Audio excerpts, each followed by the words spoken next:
inspired by life circumstances. Lots of drama happening right now in marriages all around the world. And I thought to do a film that captures all of the dramas that people encounter in marriages. And so that's what The Briggs is about. The Briggs family are filled with the Briggs family is a story filled with lots and lots and lots of drama.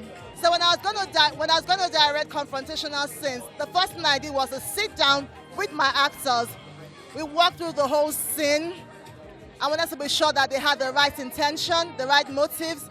I needed to be sure that they understood the essence behind the scene, and every single one of them pulled it off at the end of the day. One of the distinguishing factors about something about The Briggs is the fashion. We went big on the fashion. We made about 150 costumes just for this film alone.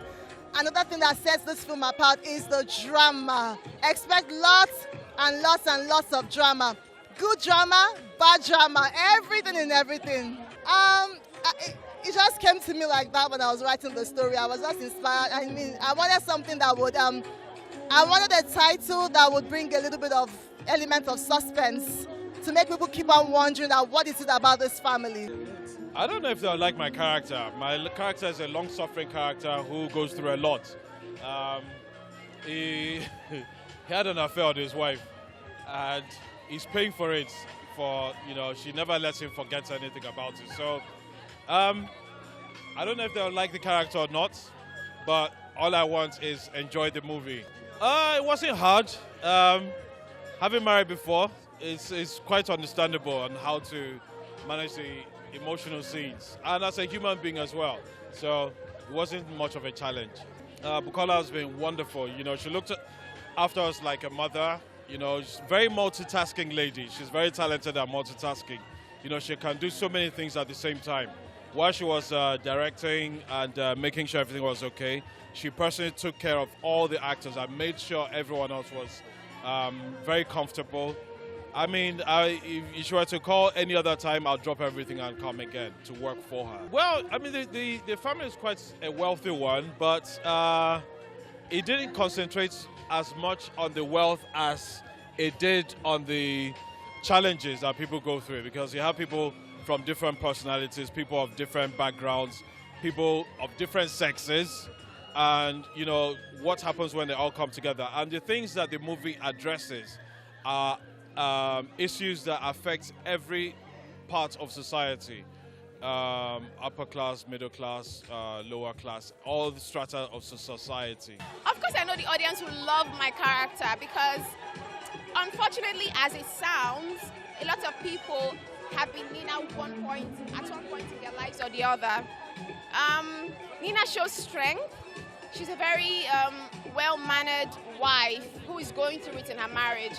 So I feel like a lot of Nigerian women, maybe not all, but some will be able to relate to it. And then when she eventually stands up for herself, people will draw strength from the character, definitely. First of all, I had to put myself in Nina's shoes because Elma is nothing like Nina.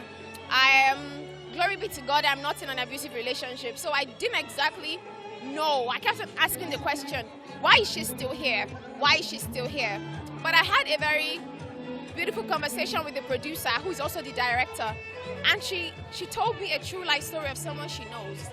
And that story was at the forefront of my mind at every point on set. I was like, there's a woman going through this right now. It was very beautiful working with Bukola. She directed and produced something about The Briggs. I feel like she knows exactly what she wants. I think something about The Briggs portrays the complexities of wealth because it basically shows the more you look, the less you see. And nothing is ever as it really seems, Nina and Richard, for example, they seem like a wealthy, affluent couple. But in hindsight, Nina is the one who brings the money and sponsors her husband's lifestyle, no matter how exorbitant or exaggerated it might be. So these are the things that people usually don't see, but people inside the situation can always tell you. So it's always good to not judge a book by its cover and also to put yourself in people's shoes. I think the most challenging part of filming generally was, there was a scene I had with my husband, an abusive scene. We had a couple of abusive scenes, but this one was like sexual abuse. It was really daunting to film. Yeah, I think I cried a bit afterwards because this is some people's everyday life and it really sucks. I think some mother-in-laws that are like Yabimbo might like her, but for me, I don't pray such mother-in-law for my enemy. I would think it made it easy for me to play the role. It was a crazy role, but I think with my experience, fantastic. I would say it's anytime, any day. I would love to work with her over and over and over again because she knows what she wants. And the fact that she doesn't compromise on what she wants makes me love her. There's a lot of improvements, and there's still room for improvement. I am back to stay. Producers and directors called for me, and I felt, okay, it's time to come back home. Usually training, rehearsals, read lines with my fellow character or my castmates, and understand the lines, understand the emotional sequences in each scene to make sure that we actually understand and sync up in terms of delivery and performance. So that's like my ritual. Very good, way better than I expected, because obviously this is her second time directing or first time directing, and she killed it.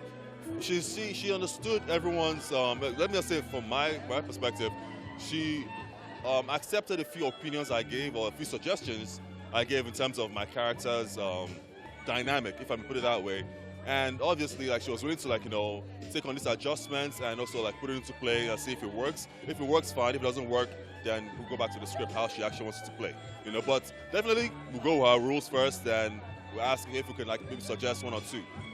And she's very open to that. She respects everyone. Everyone respected her. She's very easygoing, no stress. Obviously, when there's crunch time, there's tension, but it was all respectful, and everyone loves her. To be honest, this is that movie that doesn't oppress people. It's not a movie where the wealthy oppress the poor. It's a movie about a wealthy family having its issues. Usually you see movies where wealthy families have internal issues that are hidden, but this one is actually out there, and each and every member of the family is actually addressing their issue. Everyone has their own demon they're actually trying to face and battle and solve. So you actually get to see it in this movie. It's quite educational, for people to actually understand, okay, what happens in wealthy families, in real life, real time. So that's what it's about. Every day was a challenging part. So every scene was a challenging part because each scene had its own emotional sequence. In the sense of when to, to express myself, get emotional, raise my voice, talk in a low tone. It was an emotional roller coaster, not in terms of cry or whatever, but in terms of building anger and calming down and breathing. So it was a tough one, but it was good. At the end of the day, it's all about the direction and also rehearsing to understand these things. And once that's delivered properly, perfectly, you're good. I think you guys will love my character because I was a very chilled guy who was married to a chaotic woman whose mother lives with us too. So I'm sure a lot of people will actually commend me. Be like, guy, you try. I know it wasn't easy, but man, Pele. But yeah, I can't wait for you guys to actually watch this and laugh your heads off. It's an amazing movie.